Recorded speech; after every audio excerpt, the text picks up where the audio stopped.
Para responder às nossas dúvidas, eu recebo o pediatra especialista em desenvolvimento infantil, Dr. Guilherme de Abreu Silveira, e também a Silvana Gimenez, mãe do Benjamin, que tem 9 anos de idade. Muito obrigada pela presença. Olha, o Benjamin já está se olhando lá no monitor. Pode andar, dá a mão aqui para a tia. Oi, e aí, tudo bem? Estamos combinando de vermelho, você viu? Você gostou do nosso estúdio, né, Benjamin? Posso dar um beijinho em você? Mua! Silvana, tudo bem? Silvana. Prazer. É que eu tenho uma amiga que chama Silmara Eu troco confunde, que nem me chamo de Maria Cândido, mas é Maria Cândida. Doutor, bem-vindo. Tudo bem? Eu vou sentar aqui, então? Vocês ficam aqui no sofá. Tá bom, eu vou sentar aqui nessa cadeirinha, mas a gente vai falando. Vem um pouquinho pra cá, Silvana. Lógico. E aí o Benjamin fica à vontade. Se quiser andar, se quiser mexer no tablet, tá com o microfone, fica bem à vontade. Doutor, vamos começar então falando do autismo, que a gente tem hoje a inclusão dos autistas, né, em escolas regulares. A gente está lutando para que isso seja realmente viável. Quero saber da Silvana qual o caminho, como que foi a trajetória do Benjamin e de você, doutor, o que é o autismo, para começar?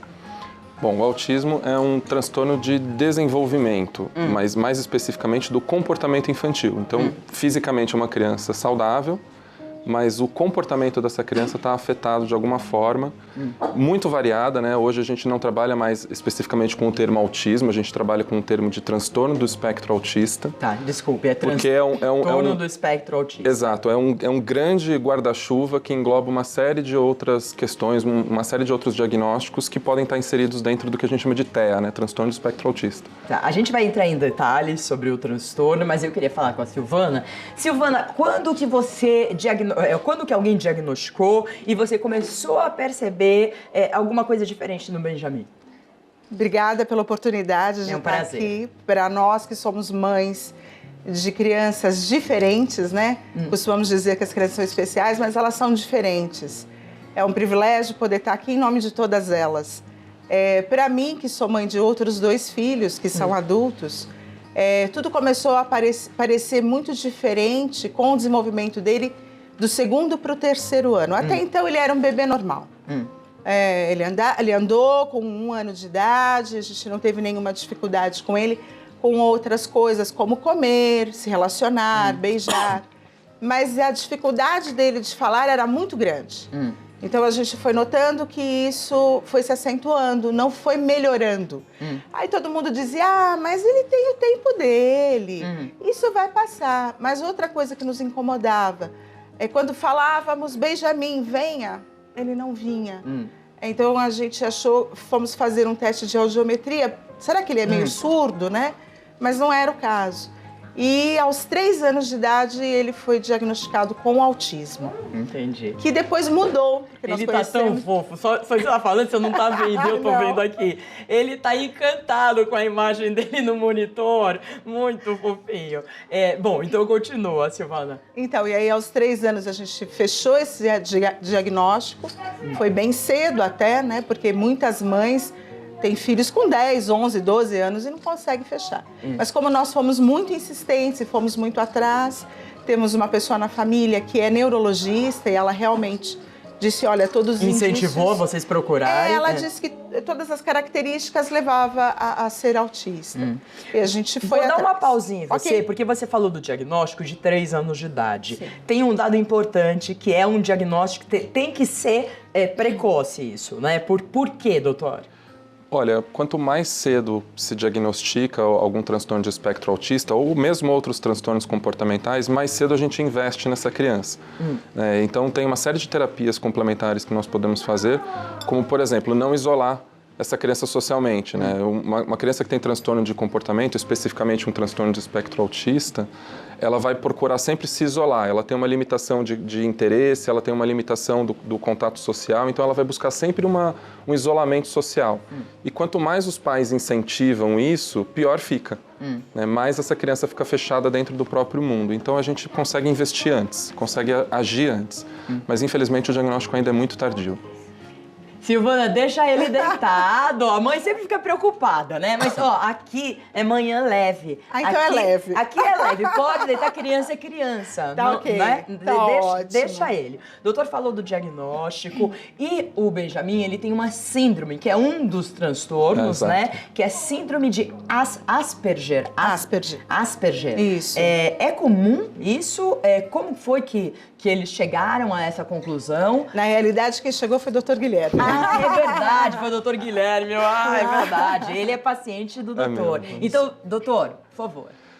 Na verdade, o Benjamin, quando eu conheci o Benjamin, ele já tinha um diagnóstico de autismo, né? E pelo que eu tô lembrado, assim, os pais não tinham nem muito essa diferenciação entre o que é um autismo clássico e o que é um transtorno de espectro autista. É porque a maioria das pessoas não tem conhece. mesmo, Então eles receberam o diagnóstico de autismo e buscando a literatura a respeito disso, eles estavam investindo muito na questão do autismo clássico. E o Benjamin não é autista clássico, né? O que é autista clássico? O autista clássico é aquele paciente que preenche a grande maioria dos critérios para autismo, né? Então ele tem limitação da interação social, uma limitação dos interesses dele e um problema grave de comunicação, de interesse por se comunicar com o mundo. O Benjamin carrega várias dessas características, mas em menor grau. Mas o que diferencia muito o Benjamin de um autismo clássico é o alto rendimento dele.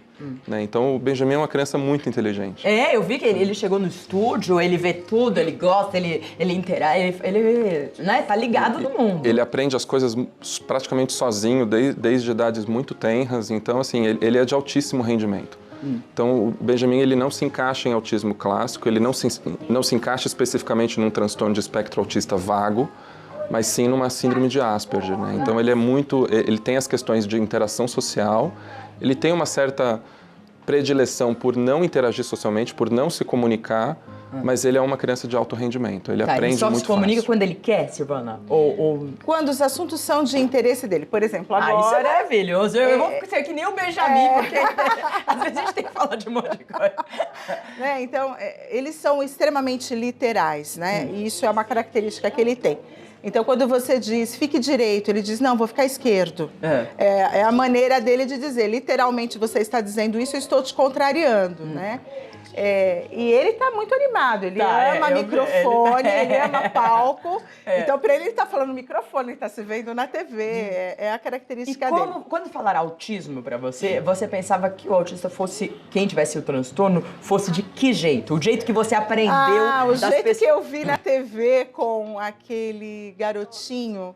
Eu não lembro o nome do filme, mas é um garotinho que balançava e que via aquele livrinho onde tinha as imagens e a mãe ensinou. Eu não me recordo agora. E quando o diagnóstico veio para mim e para o meu marido, literalmente nós enlutamos.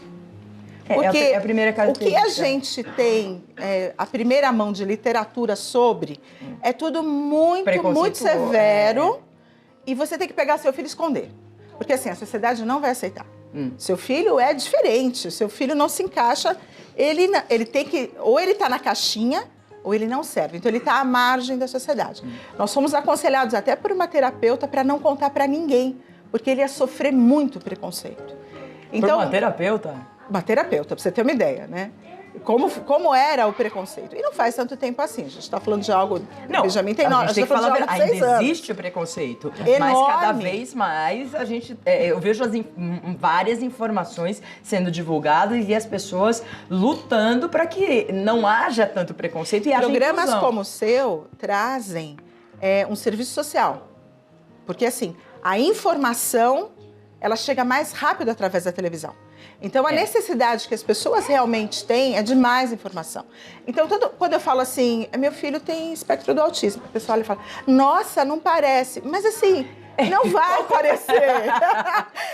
Não está fisicamente visível para que você diga. Tanto que eu, como mãe, demorou 3 anos para que tivesse indício de que ele tivesse alguma síndrome. E demorou mais 2 anos, pelo menos, né, Guilherme? Para que a gente fechasse o quadro de Asperger e comece também a fazer a terapia correta para o que ele tem. Porque até então, a única dica que nos deram, que realmente foi valiosa, 3 anos, fechou o quadro. Coloca ele numa escola normal, que as pessoas chamam de neurotipos, né? São pessoas como nós, assim, normais. Tudo maluco, mas nós somos considerados normais. E isso foi muito bom. O fato de nós também nunca termos isolado ele. Sim. E a gente sempre o expôs, mesmo quando ele não gostava.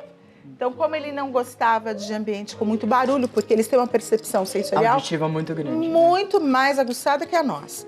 Então, mas a gente expunha ele. Então, lugares com muito movimento. A gente não tentou cinema. A gente conseguiu cinema ano passado só. Mas, assim, os ambientes... Foram aos poucos. A gente foi expondo. Foi isso que nós fizemos. E isso foi bom. Foi bom, né? Foi ótimo. Eu li também, doutora, se pode esclarecer, Silvana falou, cada criança é um tipo diferente. Então, são graus diferentes, não um melhor, outro pior, mas cada um é um tipo de transtorno, é Exatamente. isso? Então, é difícil até para você falar assim, o autista é que os filmes, né, e televisão também estereotipa demais diversos transtornos. Então, é de ficar com aquela imagem forte, né? Geralmente, as pessoas pensam que o autista, ele não tem capacidade de fazer absolutamente nada, que fica daquele jeito que a Silvana tem esses tipos também. Tem. Mas a maioria, qual que é? Como é o diagnóstico? Foram 2 anos para diagnosticar o Benjamin? Então, para as pessoas entenderem, né? Quando se começou essa classificação de transtorno de espectro autista, isso abriu muito as possibilidades de diagnóstico. Então, a gente foge do autismo clássico. Só para vocês terem uma ideia, quando se abriu esse guarda-chuva, aumentou 3 vezes a incidência populacional de transtorno de espectro autista. Tá. Né? Então, as pessoas começaram a fazer diagnóstico atrás de diagnóstico e ninguém entendia, né? Falaram, olha, aumentou o guarda-chuva, a gente está falando de mais crianças agora. Mas o autismo clássico, mais ou menos a gente sabe que 50% tem um atraso cognitivo muito severo. Né? São essas crianças que têm um modismo físico, de ficar movimento repetitivo, um isolamento social muito drástico. Eu tenho pacientes, por exemplo, que entram no consultório e se sentam de frente para uma parede. Né? Então, ele não... Isso pode ir melhorando? Pode, com tratamento em algum grau vai melhorar. Mas em alguns casos, infelizmente, a gente não consegue muitos avanços. A criança ela é tão fechada no próprio mundo que ela não quer interação nenhuma. E ela vai não quer nem ver coisas. coisas. Vai ficar a vida inteira assim? Provavelmente. Tá, né? porque ainda não em menores tem, graus. Qual medicação que se usa? Tem medicação? Tem terapia? algumas. Tem algumas opções medicamentosas, né? A gente pode usar, mas sempre focado mais na sintomatologia de determinado paciente. Então, por exemplo, se eu estou falando de um paciente que tem mais essa questão de interação social ou algum transtorno de ansiedade associado com autismo, eu vou dar uma medicação focada nisso. Certo. Se é um autismo mais severo e a criança, por exemplo, se autoagride, que às vezes acontece, eu vou dar alguma coisa para acalmá-la. Entendi. Não então, para o transtorno... Não para o transtorno de espectro autista propriamente dito. Okay. Né? Existem várias teorias farmacológicas que estão em andamento, mas nenhuma ainda conseguiu localizar o ponto onde esse tratamento vai ser feito. E é genético também? Tem uma forte associação genética. Já tentaram associar transtorno espectro autista com tudo, né? Com comportamento materno, até com vacina, que inclusive é um mito que durou anos para ser derrubado e ainda de vez em quando... né? E está totalmente errado, não tem nada a ver com vacina. Totalmente Por errado. favor, tomem a vacina. Tomem a vacina. Porque tem um monte de gente falando contra a vacina. Pelo amor de Deus, vacina é prevenção, né? Mas a associação genética ainda é a característica mais marcante para quem investiga transtorno de espectro autista, né? Existe uma associação muito forte dentro de famílias e existe uma associação muito forte entre irmãos, principalmente gêmeos. Então isso sugere que haja algum componente genético muito forte. Certo, mas ainda não descobriram. Ainda não se sabe. Mas com a gente, com a inteligência artificial aí, vamos ver se daqui a uns 20, 30 anos... Quer dizer, menos, né? Mas de que é menos. Mas, menos, com certeza. Vamos ver com toda essa tecnologia se a gente consegue, se vocês, médicos, né, cientistas, conseguem descobrir. Eu vou pedir 1 minutinho para vocês, eu já volto. E depois a gente volta com os cards, com explicações. Quero ouvir mais da Silvana sobre escola, como é a adaptação, como são os professores, se Depois você me explica Tá bem. tudo, porque nada melhor que uma mãe estar aqui pra falar, porque Ok. mãe é mãe. Não, É isso mesmo. Quer dizer, o pai também, gente. O pai também, né? O pai, inclusive, tá lá. Vamos mostrar o pai? Olha, o pai tá lá, só olhando, cuidando, e a gente tem todos os nossos telespectadores aí pra tirar fotos. O Benjamin aí no tablet, tá tudo bem, tudo certo. Então, vamos chamar aqui, doutor Guilherme, os cards que a produção programou aqui com vocês. Deixa eu colocar o primeiro. E a gente tem o WhatsApp também ao vivo aqui. Entendendo os espectros. É isso aí. Bom, os espectros a gente já falou. É o espectro do autismo, que tem quantas subseções aí? Quantos que pode... Tem? Na verdade, funciona assim. Esse grande guarda-chuva, né, que a gente chama de espectro autista, qualquer criança que tenha algum transtorno de comportamento, mas que não preencha critérios para alguma síndrome grande, como autismo clássico ou Asperger, ele fica embaixo desse guarda-chuva. Entendi. Então, por exemplo, se eu tiver 100 crianças, todas elas com algum grau de transtorno de comportamento, provavelmente eu vou ter 100 graus diferentes de espectro autista nessas 100 crianças, né? E isso não quer dizer que você vai ter o clássico ou você vai ter o mais simples, tem que passar por avaliação. Deixa eu ver o segundo card que vocês prepararam. Pode colocar, gente. Sinais de atenção para os pais. Isso é importante, né? Porque os pais geralmente que começam o diagnóstico, né? Então, os pais vão notar uma certa dificuldade de interação social daquela criança, uma limitação dos interesses. Então, é aquela criança que não se interessa por uma gama de assuntos. Ela sempre tem aqueles assuntos muito restritos e se foge daquilo, ela perde o interesse. Tá, então ela gosta muito de alguma coisa. Brinca com um brinquedo só, se você coloca outro, ela já para de brincar e vai para o outro, vai para o que ela está mais acostumada. Ou crianças mais velhas não têm um interesse amplo em assuntos diferenciados. Problema de interação social, as pessoas marcam muito a questão do contato visual, né? Então, é relativamente comum uma criança de espectro autista não conseguir focar os olhos nos olhos de outra pessoa, né? Então, ele olha para o outro lado, ele não quer ter contato visual. E uma fala muito limitada, que às vezes as mães até entendem isso como um atraso de fala. Na verdade, a criança o que a Silvana contou. Consegue falar, mas ela não quer. Ela não quer, ela limita a abertura social. Ela não tem interesse pela vida do outro, ela não tem interesse por outras pessoas. Então, socialmente, isso é muito impactante. Tá, mas isso pode ser... Você já notou melhora do Benjamin? Muita melhora. Muita. O que ele não fazia que hoje ele faz? O Benjamin simplesmente não se importava com o outro. Se você era bonita, feia, se você estava trazendo uma maçã, um chocolate. Mas se você falasse com ele sobre algum assunto que era do interesse, desde pequeno ele sempre gostou de carrinhos Hot Wheels. Tanto que ele tem lá eu sei, sei lá quantos carrinhos, uns 600, 700 carrinhos. Por quê? Todo mundo dá Hot Wheels pro Benjamin, porque sabe que é a única coisa que ele gosta. Então ele ganha muito carrinho e quando a gente vai ao shopping, pelo menos um carrinho ele tem que levar. Para eu andar com vocês no shopping, eu tenho que ganhar um carrinho. E a gente vai sentar, eu vou abrir o carrinho e eu vou ali ficar com o meu carrinho. Você provavelmente deve ter testado outros interesses dele. Nós testamos todos os dias outros interesses. Por exemplo, o Benjamin tem toda aquela limitação de alimentação. É uma limitação terrivelmente forte que a gente luta. Que já melhorou bastante. Já melhorou mas bastante. forte como? O Benjamin, a partir dos 3 anos e meio, ele passou a comer só alimentos fritos. Aí você fala assim, legal, tem um monte de coisa frita boa, não é? Não, só batata frita. Não, Silvana, não, mas ele come arroz e feijão. Não, ele come só batata frita. Nós tomamos um café antes de vir pra cá e tinha um McDonald's na frente do posto ali. O que ele queria? Mas ele queria começar uma birra ali de batata frita. Aí a gente explicou que não era horário, porque era 8 horas da manhã, não vai comer uma batata frita. Mas assim, melhorou muito. Hoje a gente consegue dar carne. Né? O Benjamin tinha uma verdadeira aversão. Ele não come carnes vermelhas, mas tem que ser tudo empanado. E olha que legal, eu vou até falar um pouco. As mães vão até ver isso. Ele tem uma preferência por cores. Então ele está numa fase em que a cor dele é verde. Mas tudo que é amarelo, ele pode se alimentar. Então, um dia eu falei, não é possível, só batata, hoje eu vou fazer outra coisa. Aí fiz um frango empanadinho, bem fininho, fritei, escorri. E ele comeu todo aquele filezinho. Eu falei, filho, por que você comeu e comeu tão bem? Mamãe, adoro comidas amarelas que fazem... Então é o crocante e é o amarelo. Então, são cores que o Que agradam. você já vai percebendo E você vai introduzindo outras coisas. Sei. Com isso, a gente conseguiu introduzir filé de peixe. E a bisavó dele faz uma coisa fantástica que é chamada bolinho de arroz. Ele só come o dela. Ai, é uma delícia. E também da bisavó, Dela deve quem ser não vai comer, muito né? sensacional. Ele tem bom gosto, Benjamin, né? Imagina, Então, de bisavó... Sim, mas hoje, por exemplo, ele lanchou bisnaguinhas no carro. Então, a gente devagarzinho vai conseguindo introduzir outras coisas.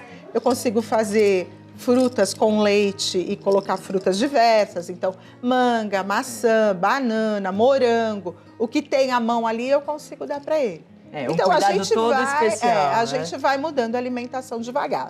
O que não quer dizer que as mães que estão em casa, por exemplo, que meu filho não come verdura, será que meu filho tem espectro autista? Não, é outra coisa, né? A gente está falando de um transtorno alimentar sério, né? Deixa eu ver o outro CAD que vocês fizeram. Características da criança com autismo. A gente basicamente já falou, né? Da essa característica. limitação de interesses. Vamos para o próximo. Formas de tratamento. Falamos um pouco, mas acho que a gente pode O avançar. tratamento, assim, primeiro essa questão muito da exposição, né? Eu lembro que quando eu comecei a acompanhar o Benjamin, a gente falava muito disso, né? Falava, olha, tem que expor. Né? Imagina para uma criança que não gosta de interação social ser jogada dentro de um shopping. Né? Então, assim, é uma multidão ali e realmente não é o que ele gostaria de estar fazendo. Mas a gente precisa experimentar esses momentos e cada vez mais expor as crianças nessas interações sociais mais ou menos forçadas. Outra recomendação muito boa o universo dele é muito fechado, né? Então ele não quer interação social, ele tem uma limitação de interesse. Então é uma coisa muito fechada. Você pode permitir que a criança faça isso em alguns momentos do dia, mas não ultrapassar determinada quantidade de horas. Porque isso vai incentivar a criança a estar cada vez mais fechado no próprio mundo. E eu quero abrir esse mundo.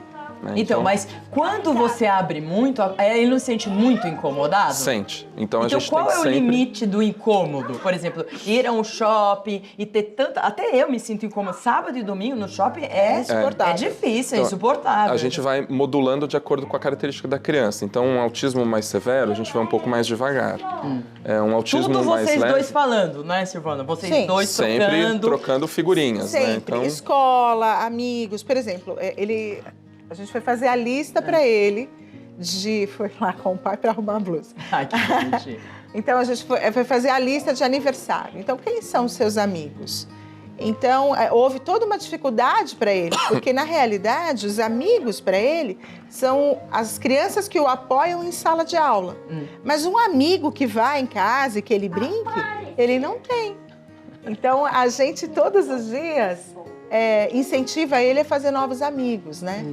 Nem que sejam amigos de foto, porque não vale, eu falo para ele, não vale prima e primo.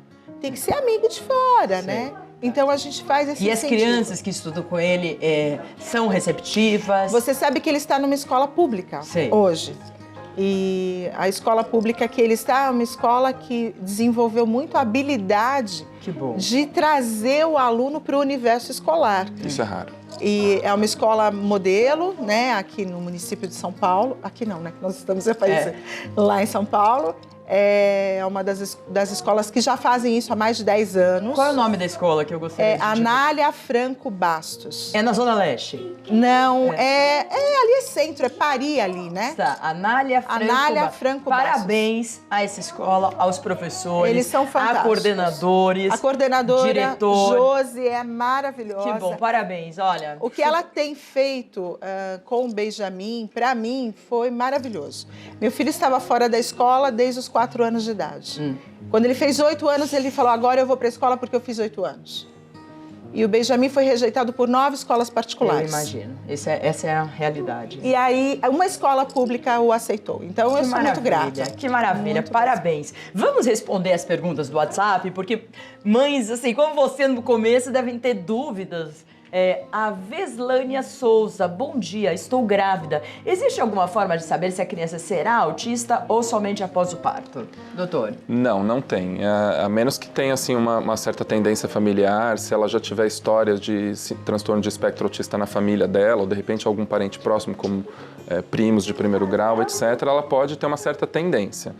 Mas se não tiver nenhuma história familiar, é a incidência populacional, que é relativamente baixa. Entendi. Então, não dá após o parto, você ainda pode ver, porque é um transtorno comportamental. Porque então, a Silvana falou que até realmente... os quantos anos ele estava... Até os 3 anos, de desenvolvimento Daí você normal. percebeu na fala que a fala Sim, não... a fala, e ele andava na ponta dos pés. E o Benjamin sempre foi muito ansioso. Então, era uma ansiedade para uma criança de 3 anos muito desnecessária, né? Entendi. Então, a mãe vai percebendo coisas. Ele vai ser apresentador de televisão, vai eu tô ser. vendo aí. Ou apresentador de YouTube na internet falando do autismo.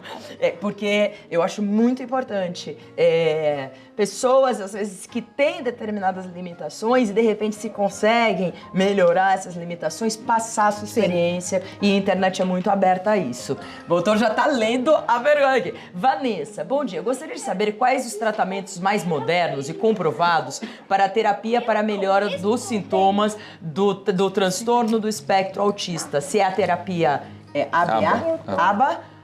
Sou mãe do Fábio, de 7 anos, com o transtorno. Bonitinho. Um beijo, Vanessa, pra você. Então, na realidade, assim, os tratamentos relativamente comprovados, eu digo relativamente porque às vezes sai algum estudo científico mostrando uma certa tendência de melhora e depois sai outro dizendo que não. Então, isso na verdade, a gente vai modulando paciente a paciente. É quase como um jogo de gato e rato, né? Você tenta fornecer um tratamento, vê como a criança responde.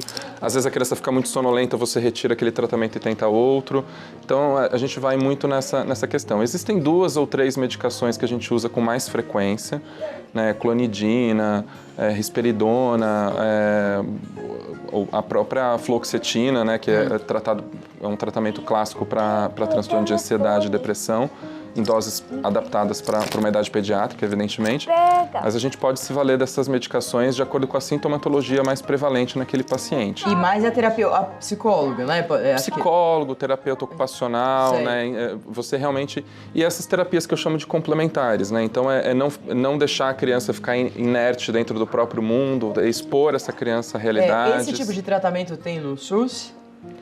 É muito difícil, não, é muito difícil. Não. Talvez você tenha pedaços desse tratamento. Mas Existem é um tratamento alguns núcleos na Zona Leste, porque eu sou de lá, por isso que eu posso dizer, na Zona Leste de São Paulo. Deixa a mamãe falar? Você pode deixar e sentar do meu lado? Deixa eu falar. Ele quer falar. Mas, Benjamin, senta lá, ó. Senta lá, deita lá nessa camona conversar. aí, ó. Ó, pronto, ó. Olha você que bonitão, de vermelho. E abaixa, tá bem? E existem núcleos, sim, que existem tratamentos e terapias complementares. Então, são aquelas, principalmente para autista clássico, então, pintura, música. Que acalma, né? Que acalma. Não, mas mesmo para criança E o foco, né? aprender. Eles são mais focados, não são? Muito Bem mais focados. Muito mais focados. Só que tem uma diferenciação. Quando você vai para um núcleo do governo, por assim dizer, ou do município, você tem todos os níveis de autistas num único lugar. Então, por exemplo, se seu filho não tem algum tipo de estereotipia, ele passa a copiar o outro que tem. Então, é assim, é bom, mas você sempre tem que prestar muita atenção no que você está expondo. Entendi. Tá? Inclusive as APAES, a APAE de São Paulo, que eu sou uma das madrinhas, que eu já acompanho 10 anos do trabalho com deficiência intelectual, e eles vão abrir um núcleo de autismo. Não sei se vocês estão sabendo. Não. Agora é a APAE de São Paulo. Então é uma coisa que eu fui agora num chá de voluntários e falaram, não sei se é o ano que vem, mas será um centro de apoio também, porque eles são muito sérios no trabalho, né? Vamos ver a Sandra Soave. Bom dia, tenho um sobrinho com autismo leve, mas ele tem autoaprendizado e entender inglês e português, que é o caso do seu filho, né? Inglês e inglês. O português tem muita dificuldade. Como funciona isso? Como perceber se a criança tem a síndrome de Asperger? Tem tanta coisa para responder aí. Provavelmente a gente está diante de um caso de síndrome de Asperger realmente. Ela mesma já dá uns indícios, né? Então ele tem algumas características de autismo, mas que são consideradas leve, né? Então ele tem uma certa disrupção social, mas não tanto. E tem uma facilidade grande para aprendizado e às vezes essas crianças são autodidatas, né? Elas vão aprendendo sozinhas. E provavelmente, se nós fizermos alguns testes em consultório, a gente vai fazer o diagnóstico de síndrome de Asperger para esse paciente. Minha última pergunta, no caso da PAI, que eu conheço bem, vários deficientes intelectuais, eles trabalham né? Porque não é a mesma assim, né? É diferente Sim. o transtorno do autismo. Mas eles são muito focados em muitas coisas e eles trabalham bem melhor que as pessoas ditas normais em alguns, principalmente na repetição.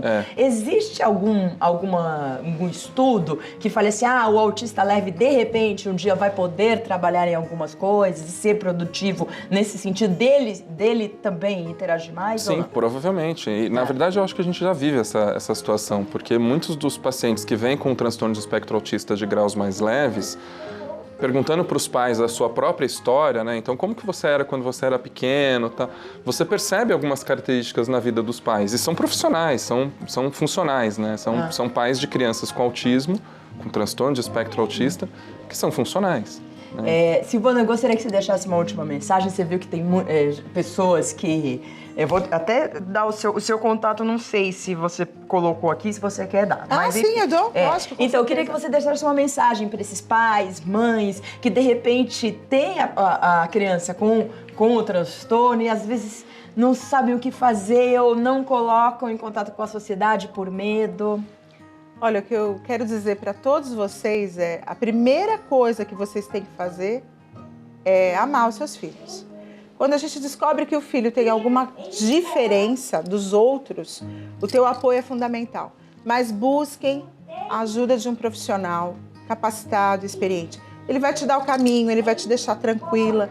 Eu sempre digo que a mãe de um autista, ela também precisa de tratamento. Então, busque apoio de pessoas que têm filhos assim também. Não desista dos teus sonhos, coloque o seu filho nos teus sonhos, porque eles vão se evoluir.